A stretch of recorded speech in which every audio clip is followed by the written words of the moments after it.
Today I will be providing some useful life tips for adulting in addition to some other valuable lessons that I believe are universally beneficial. I would like to preface for those of you listening that the information, guidance, and advice I will be providing today are from an American point of view. So some of the information today may not be entirely relevant to your current living situation. Let's begin. Starting with number 1. Start using a planner or an agenda. Almost a decade ago, back when I was in university, I got super into using agendas to track my progress with my classes and my ongoing activities with clubs and social events. And now into my adult life, I use them to track my daily activities, from everything I've eaten in a day to the activities I've completed, almost as like a logging for the day, less so than like a to-do list. Seeing your goals from months ago and comparing them to where you are now in the present can be a great motivator, and having a written diary of your everyday is a fantastic reference to have, just in general, right? I highly encourage you, if you're not already doing this, to start doing it in some capacity. Number 2, working out doesn't have to cost you.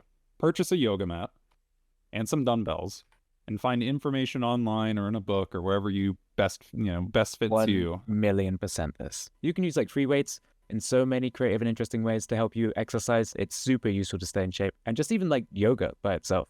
Doing a bit of yoga posing, so useful for your body. I just stretch sometimes and I stay relatively in the same shape. Pilates, yoga, free weight exercises, shadow boxing. I was in the best shape of my life when I had no car and my job was a 30-minute bike ride away from my apartment when I was like 17, 18, just because I was biking. It was mostly flat. I live in a plains area, but like I was shredded just because I had no other choice than to exercise for at least an hour a day. Helpful, quick financial advice. To put it bluntly, one day you're going to get old. And you will have wanted to have saved up a retirement fund for yourself at that point in time. So my personal recommendation for Americans listening today, and something I did really early right out of college, just because I saw it online and I saw like every single like online financial resource saying the same things because it's like easy, effective, and the way you should do stuff, would be to invest in a Roth IRA or independent retirement account. All you have to do is defer a portion of your income every month and begin saving for when you reach retirement age. You literally just put it into account, you forget about it, and by the time you're old, you basically will have, quadrupled, if not, quintupled, whatever the 10th value of that is, like your money, right? Because it's just retirement funds. And the Roth IRA is the most beneficial, and personally my number 1. The best advice I can give anybody is file your own taxes because it's piss easy. Don't pay Fuck off, you're literally spoiling my presentation. If your income is below a certain threshold, you are able to file your taxes for free. And that being said, mini story time. Years ago, I got scammed by TurboTax and paid to have my taxes done because I didn't know how anything worked. So the first time I did my taxes when I was working with a company, like I still paid God knows how much, like $50 or $100 just to use the service, because they try to upsell you where it's like, oh, you want to use the guided solutions or use this and that, so you're getting the best quality service possible. So fuck TurboTax. In my personal experience, TaxSlayer is the best free program that has no bullshit tied to it. The representatives are fantastic. If you ever have questions, I sat in like a 30-minute phone queue and asked like 20 questions, I think, and literally basically just had the lady do my taxes alongside me. Like I was already 70% done, but I had a ton of questions.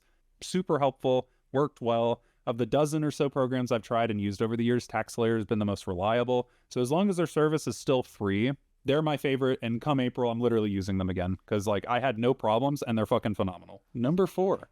Purchase this tech for yourself. The thing on the left is the exact product I own in my house and it sits in my car. It's a power bank, but it comes with jumper cables that you plug into the side, and you literally do it like you would jumpstart a normal car battery, but instead of having to have another vehicle with a working battery unit, you can literally use the power bank to plug in the jumper cables, put them on the battery, start the car, and it's good to go. I've used that bad boy like 10 times in the last 2 years. And the same goes for the tire pump too. That thing does not require you to basically hobble your way to a tire pump at a store or a gas station, or have somebody come and get like a compressed, air device and plug it in somewhere. Like both of these, if you're stranded in the middle of the desert, like can function as long as your car has power. The blue device won't work if your battery doesn't work, so it'll need the red device. But if the car's working, you can literally fill up your own tires. Number 5, Cook more, eat out less. Earlier this year, I went to McDonald's because I had a gift card from my family and spent roughly $20 on a full meal for myself and my girlfriend. Can confirm, me and my girlfriend went to McDonald's literally last night. Just the two of us spent $28. That is. This was not staged. This was not staged. Yeah. I didn't know that Skippy did that before I made the slide. And that's For what it's worth, McDonald's is no longer cheap. Where I live, there is a McDonald's next to a Japanese place, like a proper Japanese restaurant that's not just sushi. What I would get from McDonald's, I can instead go to the Japanese place and have a nice katsukari for the same price. I was literally about to say, and it's hilarious that you say Japanese because there is a place called Samurai that is within eyesight of the McDonald's that we went to, and the whole time I was just thinking, man, the next time we go to Samurai, I'm going to see how far $28 gets us because it's going to be pretty far. I'm not just going to sit and recommend, just eat healthier. Like, that's such a generalization. But I'm going to get more into the specifics. If you are beginning your cooking journey, like I did many years ago, these are the perfect meal types to start. Rice bowls. Having rice with like a protein base and side items you can do for so cheap that like that $20 at McDonald's or $28 that Skippy spent the other night, you can literally turn into probably 4 days if you ration 4 or 5 days worth of like rice bowls. There are cheap boxes of tomato puree you can get. If you mix stuff into that as well to have with your rice, or like a guac or like whatever. Wait a minute. Guac. I said guac. Yeah, Guac? guacamole. Guacamole. That if you say that in the States, somebody's gonna You're going to get guacked in the head. Number 7, miscellaneous stuff, because why not? Clean your microwave filter if you use a microwave often. If you didn't know your microwave had a filter, you should definitely pause the video and go do that right now. Same goes for your dishwasher. I actually did this recently because there was a awful smell inside of my dishwasher. Turns out you can clean a filter and clean out the sides and whatnot. And really, all there is to cleaning in a dishwasher, because it effectively cleans itself, is the filter. It catches food. You put that shit in a soap, water, vinegar mix, let it soak, run it through its own dishwasher without the filter in it. And after that, you've effectively cleaned your dishwasher. Like if you look up how to clean a dishwasher on YouTube, 5-minute tutorial, super easy, like a Neanderthal could do it. Number 8, further ways to save you money. You don't need every subscription service under the sun. Here's my rule. If you have a subscription service and don't use it at least 3 times a week, whether it be the ones on screen like Spotify or Netflix, Amazon Prime, don't fucking pay for the account. Yep. Like, you are not getting your money's worth. Delete that shit. That's why we do what we do with Swag Academy. That is literally the reason that for $1 a month, people can just not have ads on our videos, because it's way cheaper than YouTube Premium, and I think it's a good value for our viewers. Those are my opinions, at least when it comes to like media subscriptions and whatnot. But when it comes to food delivery services, I have a slightly different opinion. And that is, they are all a fat waste of money. Oh, yeah. Do not use them unless you are a millionaire that can afford it. There is absolutely no benefit to using apps in the States, again, American perspective, from how far delivery apps have fallen. You are doing yourself a disservice not only by not cooking for yourself, but also using these apps and slapping like a ×2 multiplier on your food you eat out. If you want to eat out, pick that shit up on the way home and save yourself half the price.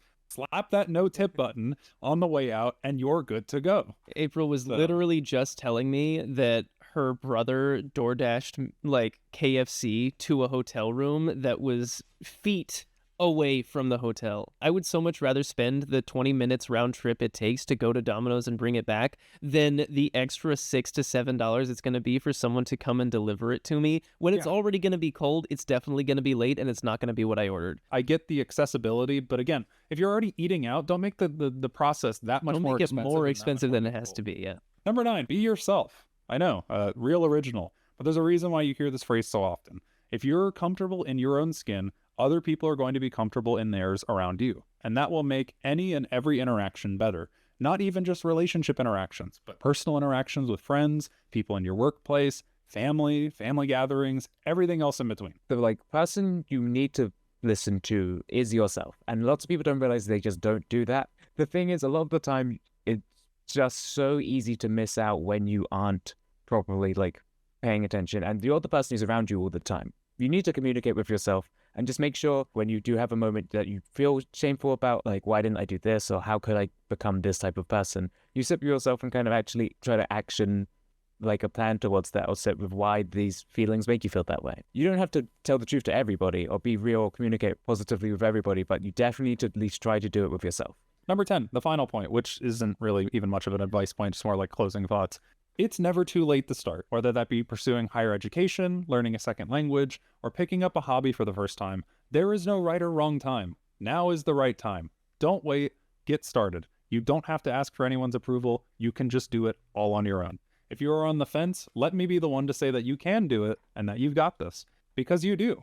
You've got this. If you want to do something, you can find how to do it, right? Same with cooking, same with all the other stuff. And if you do it and you get into this new hobby and you throw yourself into it, you'll meet cool new people who are also being fucking weird and throwing themselves into it too. And you might find someone you like. This is also a relationship advice. Everything is It's not like- applicable. Even if it's not like a romance partner, you will find people that you like and you will make permanent long life friends with. What if it's me looking down on me?